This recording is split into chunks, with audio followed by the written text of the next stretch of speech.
Hello friends, welcome to our YouTube channel C2D journey. जैसे कि आपको मैंने लेक्चर नंबर 19 में walk, path, circuit, connected and disconnected graphs के बारे में पढ़ाया था। अगर आपने वो वीडियो नहीं देखी है तो ऊपर दिए गए आई बटन पे क्लिक करके उस वीडियो को देख सकते हैं। तो चलिए बिना टाइम वेस्ट करते हुए हम आज की वीडियो पे चलते हैं। आज के इस वीडियो में हम cut, vertex, cut, set and bridge के बारे में पढ़ेंगे। तो चलिए सबसे पहले हम पढ़ते हैं कट वर्टेक्स के बारे में। तो कट वर्टेक्स में क्या है हमारे पास, जैसे हमने आपको कनेक्टेड ग्राफ बताया था। कनेक्टेड ग्राफ वो ग्राफ होता था जिसमें हमारे पास हर एक कोई भी हम वर्टेक्स उठाएं और दूसरे वर्टेक्स तक हमारे पास पाथ प्रेजेंट हो। ठीक है, एक वर्टेक्स से हम दूसरे वर्टेक्स तक जा सकते थे, कोई भी वर्टेक्स हो हमारे ग्राफ में। तो ऐसे ग्राफ को हम कनेक्टेड ग्राफ कहते थे। ठीक है, तो इसमें कट वर्टेक्स क्या है? कट वर्टेक्स एक ग्राफ में वो वर्टेक्स होता है जिसको अगर हम रिमूव कर देंगे तो उसमें नंबर ऑफ जो कंपोनेंट्स है, मतलब कि नंबर ऑफ कंपोनेंट्स जो इंक्रीज हुए। कंपोनेंट्स क्या होते थे? डिसकनेक्टेड ग्राफ में जो अलग अलग पार्ट हमारे पास ग्राफ का होता था उसे हम कंपोनेंट कहते हैं। ठीक है, जिसमें कोई पाथ ना प्रेजेंट हो हमें एक वर्टेक्स से दूसरे वर्टेक्स तक जाने के लिए। ठीक है, एक ऐसा वर्टेक्स जिसको हम रिमूव करेंगे ग्राफ में से तो वो डिसकनेक्टेड ग्राफ बना देगा, तो उसे हम क्या कहेंगे? कट वर्टेक्स कहेंगे। ठीक है, कट वर्टेक्स को हम कट पॉइंट भी बोलते हैं, कट नोड भी बोलते हैं और आर्टिकुलेशन पॉइंट भी बोलते हैं। तो चलिए मैं इसे आपको एक एग्जांपल के साथ बताती हूँ कि कट वर्टेक्स है क्या। सपोज मेरे पास ये एक ग्राफ है। ठीक है, तो इसको हम ड्रॉ कर लेते हैं पहले। इसमें क्या है, सिर्फ आपको वो वर्टेक्स बताना है जिसके रिमूव होने से हमारे पास जो ग्राफ है वो डिसकनेक्टेड ग्राफ हो जाएगा, या फिर उसमें जो नंबर ऑफ कंपोनेंट्स है वो इंक्रीज हो जाएंगे। ठीक है, तो ये मेरे पास इस तरह से एक ग्राफ है।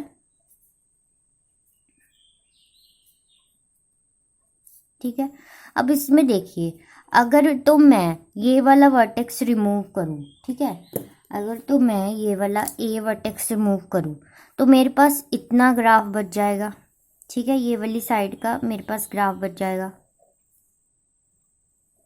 ठीक है, लाइट बनाना था, चलो इस वाले साइड का मेरे पास सारे का सारा ग्राफ बच जाएगा। तो ये ऑटोमेटिकली होगा क्या? मेरा कनेक्टेड ग्राफ ही होगा। इसके रिमूव करने से, इस वर्टेक्स के ए वर्टेक्स को रिमूव करने से इसमें कनेक्टिविटी खत्म नहीं हो रही, तो ये तो हमारा कट वर्टेक्स नहीं है। इसी तरह अगर हम डी को रिमूव करेंगे तो भी ये ऊपर वाला पार्ट सिर्फ रिमूव होगा हमारे पास। ठीक है, तो उसके साथ भी हमारे पास क्या है, ये नीचे वाला ऐसे सारा हमारे पास ग्राफ ये वाला बचेगा, वो भी कनेक्टेड ही ग्राफ होगा। ठीक है, इसी तरह से मतलब ये या ये इसको रिमूव करेंगे तो हमारे पास कनेक्टिविटी नहीं ब्रेक हो रही है, कनेक्टेड रह रहा है हमारा ग्राफ। तो अगर मैं सी को रिमूव करूँ, इसको अगर मैं रिमूव करूँ तो मेरे पास किस तरह का ग्राफ बनेगा? यहाँ पे बना देती हूँ। अगर मैं सी वर्टेक्स को रिमूव करूँ तो मेरे पास इस तरह से कुछ ग्राफ बनेगा।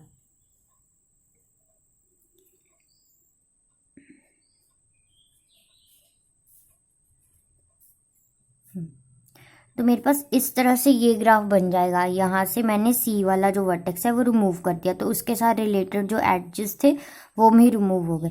तो जो मेरा सी वर्टेक्स है मतलब वो मेरा क्या है? कट वर्टेक्स है, क्योंकि जब मैंने सी वर्टेक्स को रिमूव किया तो मेरे पास अलग अलग दो कंपोनेंट बन गए इस टोटल ग्राफ के। तो ये मेरा क्या है? कट वर्टेक्स है। तो कट वर्टेक्स इस केस में मेरे पास क्या आया? इस ग्राफ में सी आया। इसी तरह से अगर मैं ई को रिमूव करूँ तो मेरे पास कैसा ग्राफ बनेगा? अगर मैं ई को रिमूव करूँ तो मेरे पास कुछ इस तरह का ग्राफ बनेगा, वो भी मेरा क्या होगा? कंपोनेंट में ब्रेक होगा, तो वो मेरा क्या होगा? कट वर्टेक्स होगा ई। तो इस केस में मेरे पास कुछ इस तरह से ग्राफ बनेगा। तो ये मेरा क्या हो गया? Cut vertex. एक और है हमारे पास इस ग्राफ में, उसका वो कौन सा है? ई। इसके अलावा अगर सी या ई के अलावा अगर हम कोई भी मतलब कि वर्टेक्स को रिमूव करते हैं, कट करते हैं, तो हमारे पास कनेक्टिविटी ब्रेक नहीं होती है, वो कनेक्टेड ग्राफ ही हमारा रहता है। तो हमारे पास इस ग्राफ में दो कट वर्टेक्स हो सकते हैं, ई एंड सी, दोनों में से कोई भी हो सकता है। ठीक है, तो अब ये तो था हमारे पास कट वर्टेक्स। ठीक है, तो कट वर्टेक्स में सिर्फ हमें एक ऐसा वर्टेक्स ढूंढना होता है ग्राफ में जिसको रिमूव करने से हमारी जो ग्राफ है वो डिसकनेक्टेड ग्राफ हो जाए, या फिर उसके जो नंबर ऑफ कंपोनेंट्स हैं वो इंक्रीज हो जाए। ठीक है, तो ये हमारा था कनेक्टेड कट वर्टेक्स। नेक्स्ट हम पढ़ेंगे अब कट एड्स के बारे में। कट एड्स क्या होता है? कोई ऐसा एड जिसको हम रिमूव करें ग्राफ में तो जो हमारे नंबर ऑफ कंपोनेंट्स हैं वो ओरिजिनल ग्राफ से ज़्यादा हो जाए, या फिर हमारा हम कह सकते हैं जो ग्राफ है वो डिसकनेक्टेड ग्राफ हो जाए। ठीक है, तो अब हम इसे देखते हैं। यही वाली अगर मेरे पास ग्राफ है इस तरह से, ठीक है, अगर इसमें से मुझे को कट एड्स ढूंढना है, कोई ऐसा एड ढूंढना है जिसको रिमूव करने से मेरी कनेक्टिविटी जो है वो ब्रेक हो जाए, नंबर ऑफ कंपोनेंट्स जो है वो इंक्रीज हो जाए। तो ठीक है, तो देखते हैं इसमें। सपोज मैं ए और डी को रिमूव करती हूँ। ए और डी को रिमूव करने पर मेरे पास कुछ इस तरह से, ए और डी क्यों मैंने बोला, मैं ये एड्स जो है इसे रिमूव कर रही हूँ। ठीक है, तो इसको मैं अगर रिमूव कर रही हूँ एड्स को, इवन सपोज है ए एंड डी को, तो ये मेरे पास कुछ इस तरह से ग्राफ बनेगा। बट अल्टीमेटली ये है क्या, ये मेरे पास कनेक्टेड ग्राफ भी है, कनेक्टेड ग्राफ ही, और नंबर ऑफ कंपोनेंट्स इसमें मेरे पास इस एड्स को रिमूव करने के साथ इंक्रीज नहीं हुए, क्योंकि ये सारे के सारे जितने भी बचे हुए हमारे पास है ग्राफ वो कनेक्टेड ग्राफ है। तो ये वाला हमारा मतलब एड्स जो है वो कट एड्स नहीं है, क्योंकि ये कनेक्टिविटी जो है उसे ब्रेक नहीं कर रहा है, या फिर नंबर ऑफ कंपोनेंट्स है उन्हें इंक्रीज नहीं कर रहा है। तो देखते हैं, इसी तरह से अगर मैं इसे रिमूव कर दूं तो ये मेरे पास यहाँ पे इस तरह ग्राफ आ जाएगा, तो ये वाला रिमूव हो जाएगा, तो भी मेरे पास क्या है, कट एड्स ये नहीं बनेगा। इसी तरह से अगर मैं इनमें से कोई भी मैं वर्टेक्स एड्स को रिमूव करूँ तो मेरे पास जो है कनेक्टिविटी जो है ब्रेक नहीं हो रही है। ठीक है, हमारा जो ग्राफ है अल्टीमेटली कनेक्टेड ग्राफ ही रह रहा है। तो अब देखते हैं, अगर हम इसको सी और ई को अगर हम रिमूव करें तो क्या मेरे पास होता है। सी और ई को अगर रिमूव करें हम, तो मेरे पास इसमें से सी और ई को रिमूव करने के बाद इस तरह से मेरे पास ग्राफ आ जाएगा।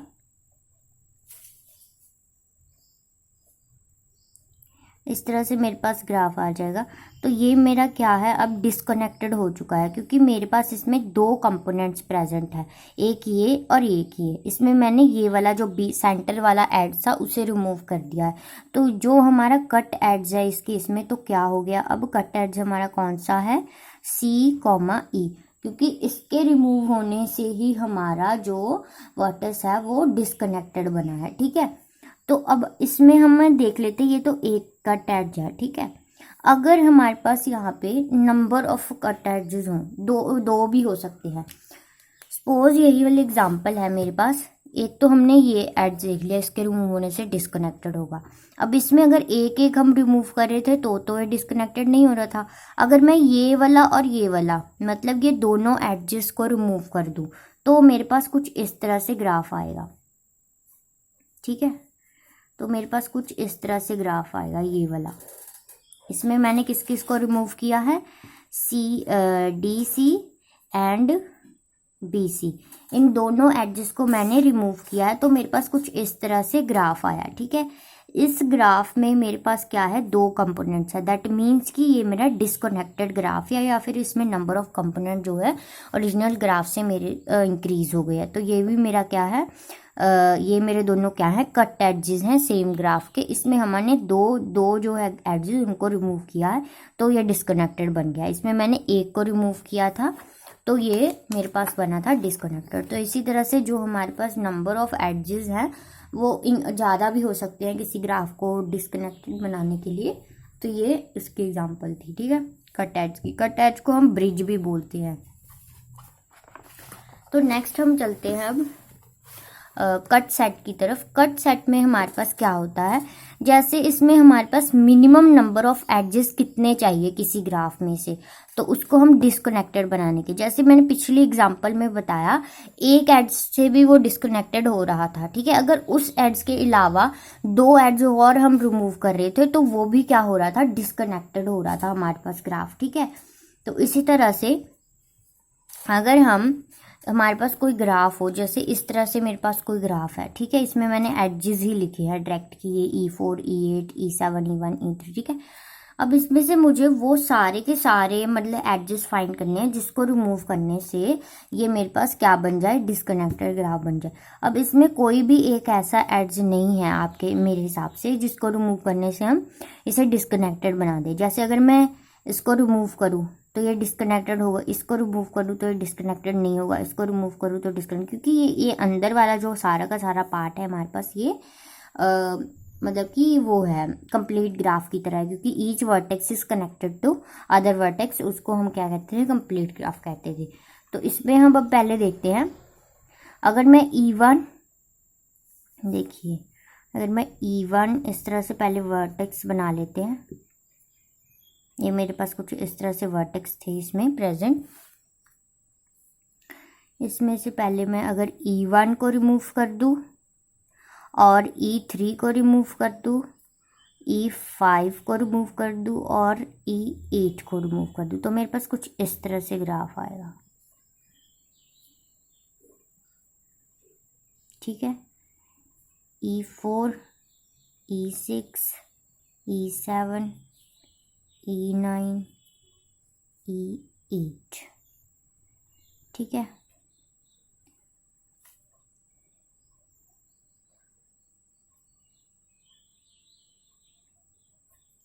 E8 को भी रिमूव कर देते हैं, तो ये हमारा डिस्कनेक्टेड बन जाएगा कुछ इस तरह से। ठीक है, अगर मैं graph E1, E8 and E3 and E5 को रिमूव किया मैंने, ठीक है, इन 4 एडजेस को मैंने रिमूव किया, तो मेरे पास कुछ इस तरह का ग्राफ बना, जिसमें मेरे पास एक लाइन बची जिसमें E4 है, और इस तरह से ट्रायंगल के साथ एक लाइन बची, तो ये एक मेरे पास दूसरा कंपोनेंट बना। ये मेरे पास 2 कंपोनेंट बने, जिसको मैंने कब आया, जब मैंने इनको रिमूव कर दिया, इन एडजेस को रिमूव कर दिया, E1, E8, E3 and E5।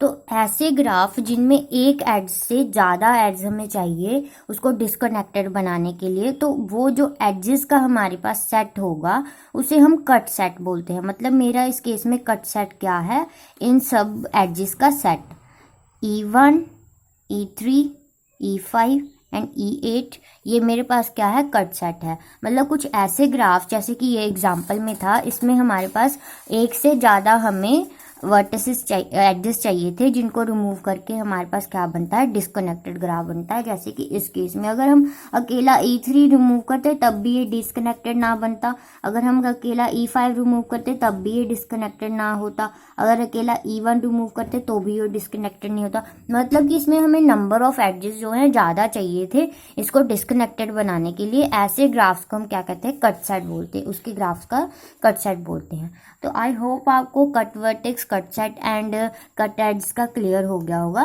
तो अब इसके साथ का मैं आपको सॉल्व करने के लिए प्रैक्टिस क्वेश्चन दूंगी।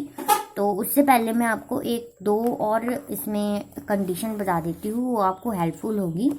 जो हमारा अब इसमें कंक्लूजन क्या है, अगर ये मेरे पास ओवरऑल इसमें टोटल सेट होते, एडजेस का सेट होता इस ग्राफ में, सपोज ये एस ग्राफ है, एड सेट इसमें मेरे पास क्या होता, E1, E2, E3, E4, E5, E6, E7 and E8, E9। ठीक है, इतने एड सेट है मेरे पास इस एस ग्राफ में। तो ये जो मेरे पास कट एड्ज बना है, ठीक है, कट सेट बना है ये वाला, तो ये इसका सबसेट है। तो ये कट सेट क्या होगा हमारे पास, हमेशा सबसेट ऑफ ग्राफ, जो भी आप ग्राफ जी बना रहे हैं उसका सबसेट होगा हमारे पास। तो ये तो हमारा पहला पॉइंट था। तो और दूसरा पॉइंट क्या है, removal of edges in S from G disconnect the. अब ये देखिए, अब इसमें हम जब अपना सेट जो कट सेट है उसे रिमूव कर दिया हमने इस ग्राफ में से, तो ये हमारे पास क्या बन जाता है, डिस्कनेक्टेड ग्राफ बन जाता है। ये 2 पॉइंट्स जो है वो नोट कर लीजिएगा, ये सेटिस्फाइड होंगे तभी हमारे पास जो कट सेट है वो सही कट सेट बना हुआ है इससे, इस ग्राफ से। ठीक है, तो चलिए अब एग्जांपल्स में आपको प्रैक्टिस के लिए आपको क्वेश्चंस दे देती हूँ। तो ये कुछ प्रैक्टिस क्वेश्चन है, इसमें मैंने आपको 2 ग्राफ दिए हुए हैं। इन दोनों ग्राफ में आपको कट वर्टेक्स भी फाइंड करना है, कट एड्स भी फाइंड करने हैं, कट सेट भी फाइंड करना है। इस तरह से 3 क्वेश्चन है। ठीक है, इस सेम ही ग्राफ पे आपको, इन दोनों ग्राफ पे, इस पे पहले कट वर्टेक्स फाइंड करना है, फिर कट एड्स फाइंड करना है और फिर कट सेट फाइंड करना है। तो होपफुली आप इन क्वेश्चन को सॉल्व कर पाएंगे। तो मिलते हैं हम नेक्स्ट वीडियो में, जिसमें आपको मैं इसका सोल्यूशन बताऊंगी। तब तक के लिए please like, share, subscribe our channel. Thank you.